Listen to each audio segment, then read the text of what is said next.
Welcome dear students. Welcome dear students. Hope you all are fine, staying safe and healthy at home, isn't it? So I am Shaini P. Thomas, handling chemistry in high school section. So let us start our first chapter. Okay. So first chapter in chemistry is matter in our surroundings.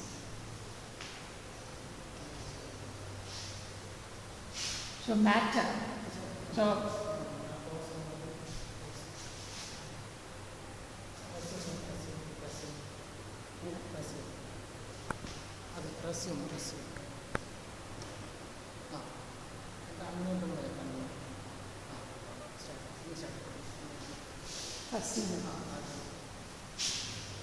welcome dear students.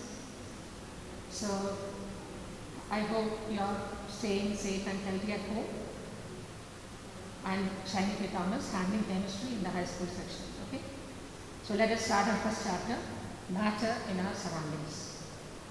So I hope from the name of the lesson itself, you know that we are going to talk about matter. Isn't it? So the main aim of studying science itself is to understand our surroundings closely. So let us see what is this matter, what are the properties of matter, and what are the different states of matter. All this will be handling in this chapter. Okay. So first of all, let us see what is matter. How can we define matter? So what is matter? Anything that occupies space and has mass is called matter. Is it not? Or we can also define it as anything that has volume and has mass is called matter. Space is otherwise called volume. So we can define it in both ways. Okay. So matter is anything that has volume and has mass. Okay. There are a number of examples for matter. Whatever we see around us, most of the things come under matter. Isn't it? So now let us see a few examples for matter. First of all, look at this bottle. Bottle, it occupies some space and it has got mass. So we say that it is matter. This is an example for matter. Second example, a flower. So that occupies some space and it has got some mass. So that is also an example for matter. Is it not? Now, what is this? Steam. Steam or gas. Mass is comparatively less, but still it has some mass. So, and it occupies some space. So that is also an example for matter.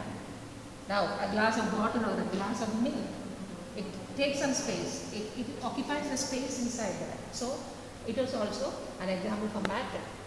Mountains, very high mass it has got and it is also occupied a lot of space. So, that is also an example for matter.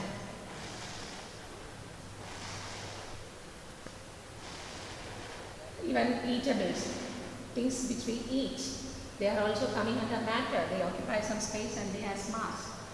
Same way a pen, they also occupy some space and they have mass. So these are not only this matter, anything that you see now in the classroom itself, we have desk, we have bench, we have blackboard, we have dome, we have windows. All these are examples of matter. Anything that we see around us, most of the things are matter. I hope it is clear. So how can we define matter? Matter is anything that occupies space or has volume and has mass. So that is matter. Now, let us see some things which are not matter. There are a few things which does not belong to matter. So which are they?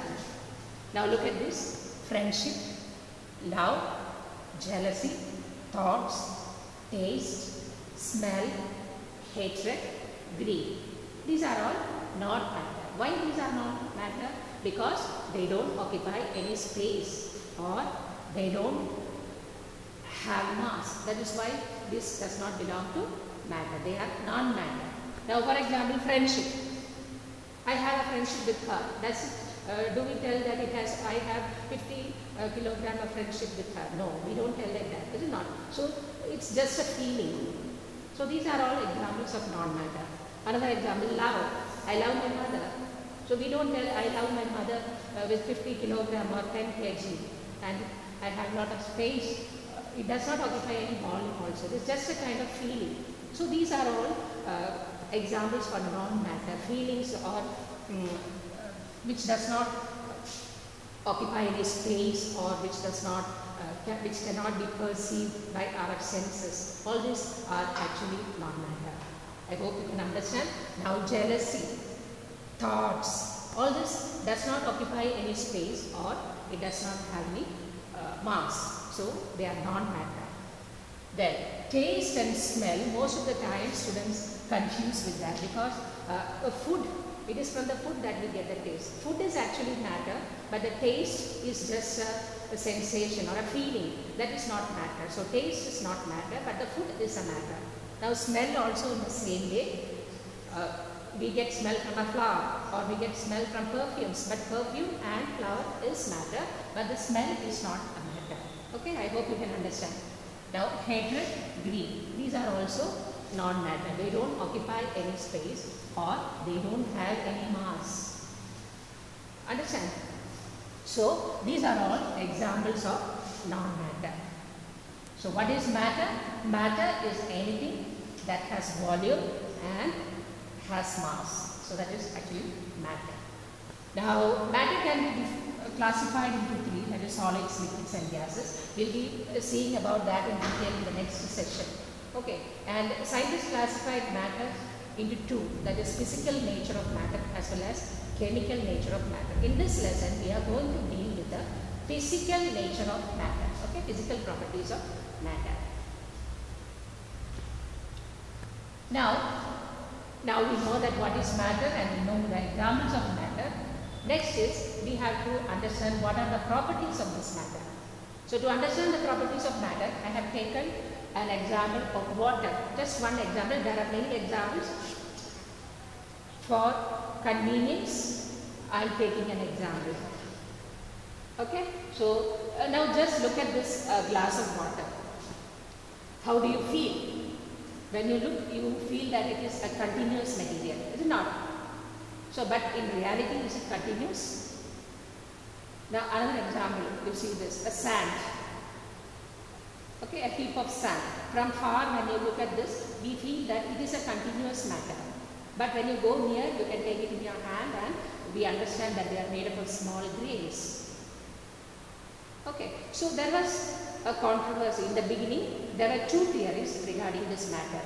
One says that matter is continuous and the other says that matter is made up of particles. Now, which one do you think is correct? So, science is all about validating theories with experiments, is it not? So, let us understand this point with the help of an activity. So, let us see the activity. Now, look here, look at this picture.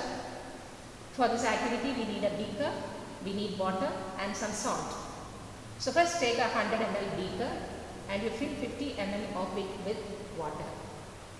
And you have to know the level of water initially. Okay, you have to know the level of water. Then you add some salt. Okay, you add some salt and you stir it with a glass water.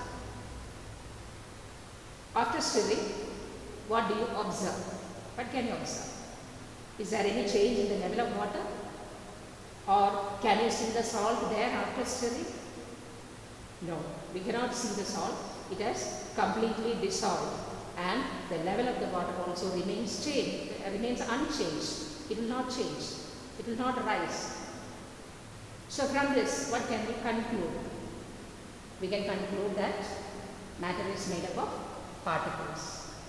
Is it not? Because the salt particles, when you put it in water, it breaks down into small particles further and it get dissolved in that and it enter into the spaces between the particles of water. And as a result, we cannot see the salt and also the level of water does not rise. So I hope, now can you tell me whether matter is continuous or is it made of particles? Yes, I think you are guessing it correct. So matter is made up of particles. That is our conclusion. So that is a very important point. Any matter you take, you are made up of matter. You are an example of matter. I am an example of matter. So if you look at any matter, all this matter is made up of small particles. You take a pen. We cannot see any particles there, but it is made up of particles. You take a bottle. It is an example of matter and it is made up of particles, but we cannot see the particles. Particles are so small. Okay, now look at this water. Can you see any particles here? No, we cannot see any particles because they are so small. Now we are going to see the properties or characteristics of these particles of matter. Is that clear? So now you know what is matter. You know the examples of matter, examples of non-matter.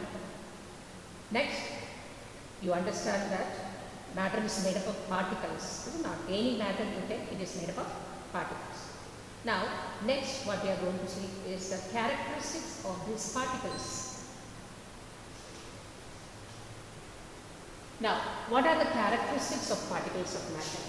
There are 4 main characteristics, and each of these characteristics will be understood very well with the help of activities. Okay? So, first characteristics, particles are very small. Now, for example, you can just look at this water. Now, when you look at this, can you see any particles here? The particles are so small. We cannot see with our naked eye. We are only under very powerful electron microscope. We can see that. Only under very powerful electron microscope we can see these particles. Okay, so matter is made up of particles, and particles are very small in size. That is our first characteristics. Now coming to the second one, particles have space between them.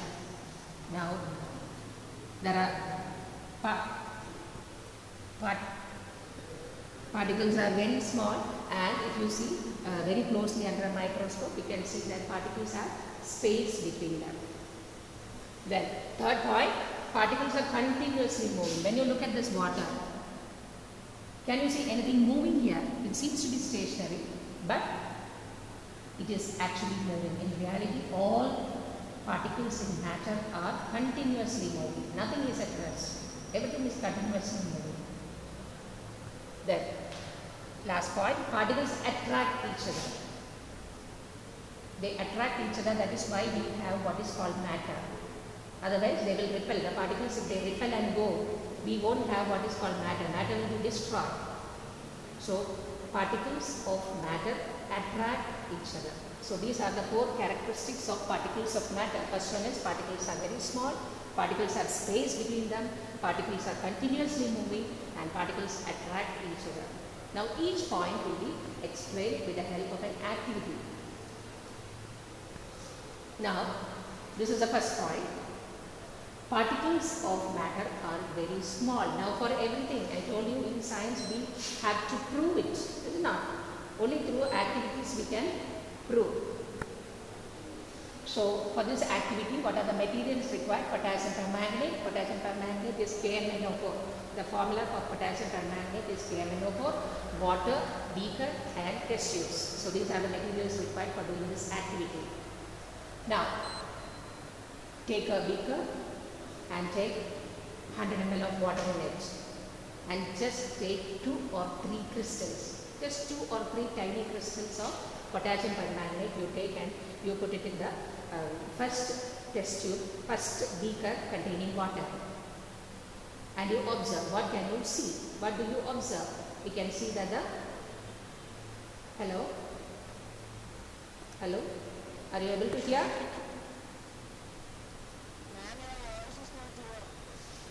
Okay, sir.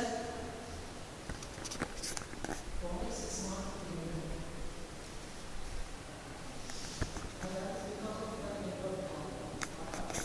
See, that is because of your network problem. Here, there is no problem as such now. Okay. So I will try to talk a little more slowly. Am I going fast? Yes. Okay. So, the materials required are potassium permanganate, water, beaker, and test tube. So, take a beaker and take 100 ml of water in that beaker, and you add 2 or 3 crystals of potassium permanganate into this beaker. And you observe, you can see that the water becomes dark pink in color, purple color. Actually, KMnO4 is a purple color crystal. So when you add it into water, we can see that the water changes into dark purple or pink, dark pink. Now you take 3-4 beakers more and you fill it with 90 ml of water in each one.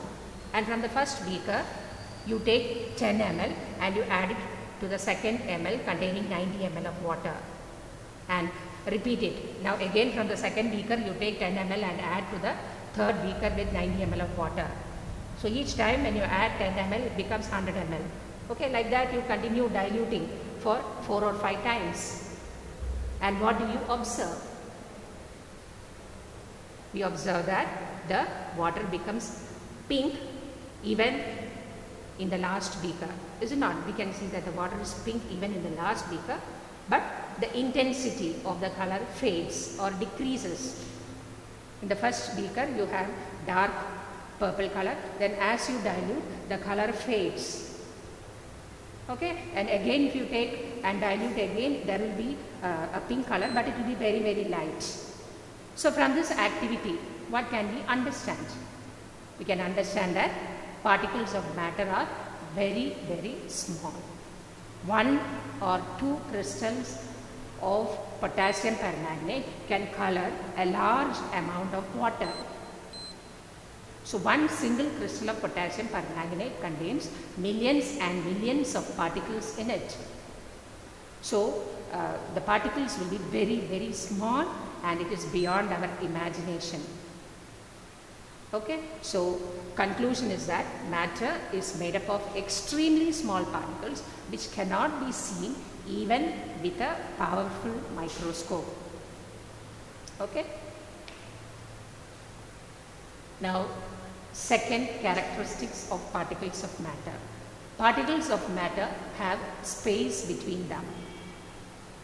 So how can we prove that there is space? When you look at a glass of water, we cannot see any space. We have to prove. So how can we prove that there is space between particles of matter? For that also, we have to do an activity. Take a 100 ml beaker and fill 50 ml of the beaker with water. And you add salt or sugar into it and you stir it. Initially note the level of water. After stirring and after the salt or sugar dissolves also, you note the level of water. Do you see any difference? Does the level of water increase? No, it remains the same. So what has happened to the salt or sugar? It broke down into smaller particles and it entered into the space which is in between the water particle. Water is also matter. Salt is also matter. They are all made up of particles. So the salt particle broken down into small pieces, particles, and they entered into the space between the water particles. So from this activity, what can we conclude? We can conclude that matter, particles of matter has space between them. Okay? When salt dissolves in water, the particles of salt get into the spaces between the particles of water. So our second characteristics of particles of matter is that particles of matter have space between them. Now coming to the third characteristics of particles of matter. Particles of matter are continuously moving. Is it not? I told you we cannot see. Now air. Air is matter. All around us there is air. Can we see anything moving? We cannot see anything, but the particles present in air are continuously moving. For example, usually we see, you would have observed it, when you enter a room and when a beam of light enters into the room, you can see some dust particles moving. They are doing some Brownian movement. The dust particles are moving at random. You call that motion as random motion. So that is one example. So particles of matter are continuously moving. They are not at rest at all. Okay. So example, incense stick. This is an incense stick or agarbatti. So to get the smell of an agarbatti, when it is unlit, you have to go close to it. You have to keep near your nose. Now take an unlit incense stick and you light it, and you keep it in one corner of a room, and you go to the next room, or you wait outside the room. What will happen? You can get the smell even at a far distance. How is this happening? Fan is not switched on, there is no wind or anything inside the room. Fan is switched off. So how the smell? How are you getting the smell? That is because the particles are moving. So you can see smoke coming out. Smoke is matter. It consists of particles. So the smoke particles will mix with the air particles which is present around. All around there is air particles. So the smoke particles are mixing with the air particles, and it is moving very, very fast. And we are getting the smell in no seconds. This is not. So here I would like to introduce a new term called diffusion. Now this is because of diffusion. We are getting the smell of incense stick at a far distance because of a property called diffusion. Diffusion, how can we define diffusion? Diffusion is the intermixing of particles of two different types of matter on their own is called diffusion. Okay, so when two different matter intermix, you call that process as diffusion. So you are getting the smell of agarbatti at a far distance because of diffusion. Now another example. Take a beaker with some water and you add a few drops of ink, a blue ink, 2-3 drops you add into that water, and you observe. Don't stir it, just observe. What do you observe? We can see that slowly the water spreads into that, the ink spreads into the water, and within no time the whole water will be colored blue, is it not? So how is this happening? This is because of the property called diffusion. Ink is matter, ink is made up of particles. Water is also matter, water is also made of particles.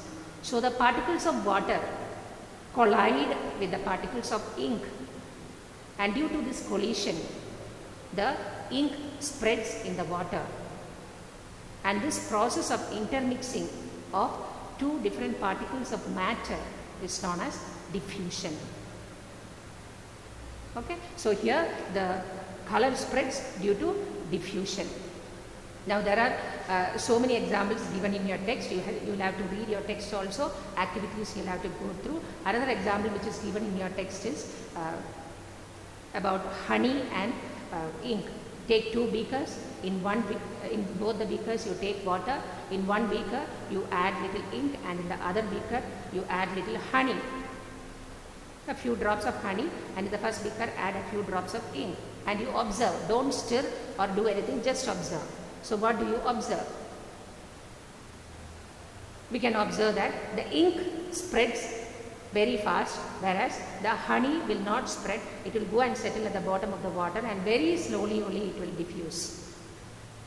This is because the density of particles of honey is more than the density of particles of ink.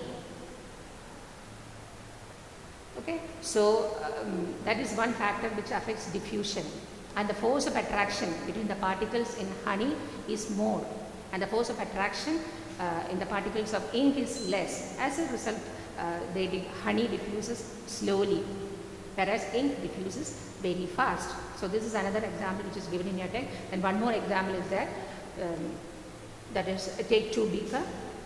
In one beaker take warm water, and in the another beaker take cold water, and you add few crystals of copper sulfate into both, into a beaker containing warm water as well as into a beaker containing cold water, and you observe.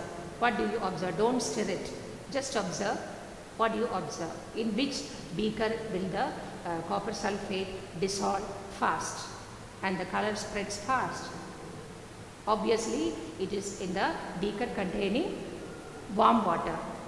So we can say that temperature, as temperature increases, what happens? The kinetic energy of the particles increases, and when the kinetic energy of the particle increases, diffusion also increases, and as a result the particles can dissolve more fastly or diffuse more fast in warm water than in cold water. So from this we understand that temperature and force of attraction are the two factors which affect diffusion. So diffusion means it is an intermixing of two different matters, of particles of two different matters on their own is known as diffusion. And if the force of attraction between the particle is more, then the diffusion is less, and as the temperature increases, diffusion also increases because the kinetic energy of the particle increases. We say that diffusion increases. So these are some of the points that you have to remember in this point. This is where so many questions can be asked on this point. Okay.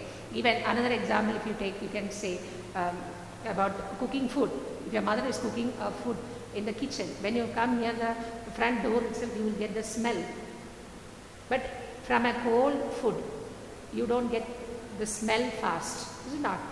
So that here also the property, the reason is because of diffusion.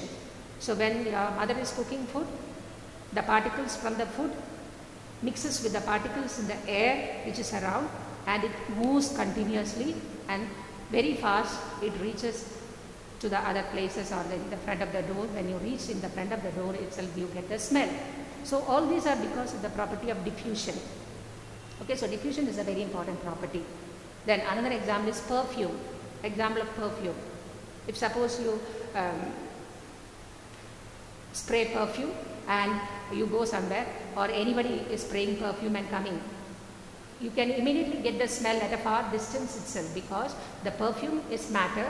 It contains particles. These particles will mix with the air particles, and it will move continuously, and it will reach to a far distance, and you will get the smell at a very far distance. Okay, so these are all some of the examples for this characteristics. Particles of matter are continuously moving. I hope it is clear. Okay, example of incense stick, example of ink spreading in water, example of honey and ink. All this you will have to read. It is given in your textbook. You will have to go through it. Okay. Now let us move on to the next characteristics. Particles of matter attract each other. I told you matter exists because of this property. Otherwise what will happen? The particles, if they are going to repel away and go, we won't have anything called matter. Matter will be destroyed. So matter, particles of matter are attracting each other, and that is why we can feel this matter or see this matter. So this is also a very important property. Now let us understand this characteristic with the help of example. Now take an iron nail and you try to break it. Will you be able to break an iron nail? Why? We cannot break it, is it not? Why? Because the particles are very closely attracted to each other. The force of attraction between the particles is more in the case of iron nail. As a result, we cannot break it. Now, second example, chalk. You take a chalk and you try to break it, you can break. So the force of particles are held together by force of attraction, but this force of attraction varies from matter to matter. In some matter it is very difficult to overcome this force of attraction, whereas in some matter it is very easy. So in the case of chalk it is easy because the particles are held together by force of attraction, but not as strong as in iron nail. Now coming to the last example, rubber band. You can easily break it, is it not? It will stretch and you can easily break it because the force of attraction between the particle is less there. So the particles of iron nail are held together by strongest force of attraction, followed by piece of chalk, while the particles of rubber band are held by the weakest force of attraction. Particles of matter have force acting between them. The force keeps the particles together. The strength of this force of attraction varies from one kind of matter to another. Okay, so the force of attraction varies. It is not the same. In solids, the force of attraction is more. So it is very difficult to overcome this force of attraction by breaking. Now in liquids, this force of attraction is quite less, and in gases, it is very, very less. Force of attraction is very, very less. So all these properties of solids, liquids and gases will be seen in the next session. Okay, so I hope it is clear. Now I'll be showing a video at the end of the characteristics of particles of matter. You can go through that, and you have to write these answers on your notebook. Keep a 200 pages notebook for chemistry, and you copy down all this. This is given in your text. On page number 3, there are 4 questions given. You will have to write the question and answers neatly on your notebook. Okay. So first question, which of the following are matter? Chair, air, love, smell, hate, almonds, thought, cold drink, smell of perfume. So you can easily identify it's not. Chair is matter, air is matter, love, smell, hate are not matter, almonds are matter, thought is not matter, cold is not matter, cold drink is a matter, smell of perfume is not matter. So you'll have to write it on your notebook. Now second question, give reasons for the following observation. The smell of hot sizzling food reaches you several meters away, but to get the smell from a cold food you have to go close. Now I hope you know the answer for that.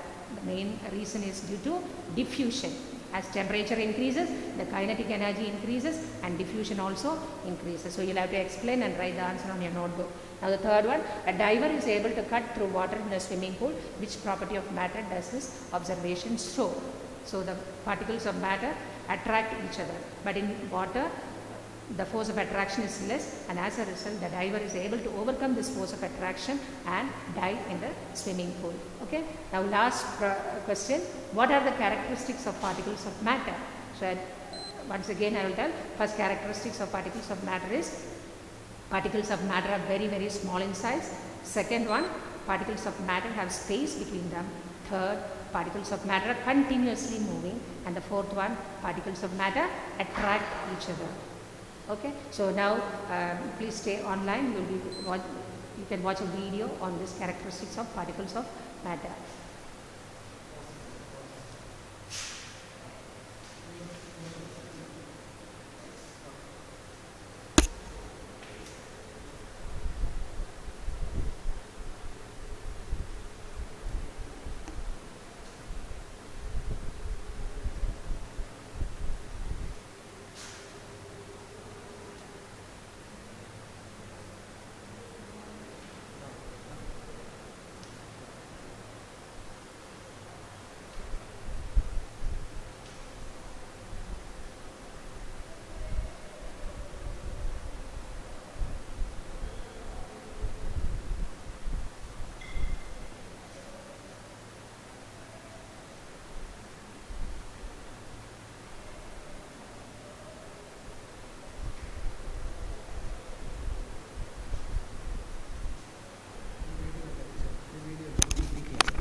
Okay, students, I hope you understood. If you have any doubt, you can call me personally and ask. So thank you very much.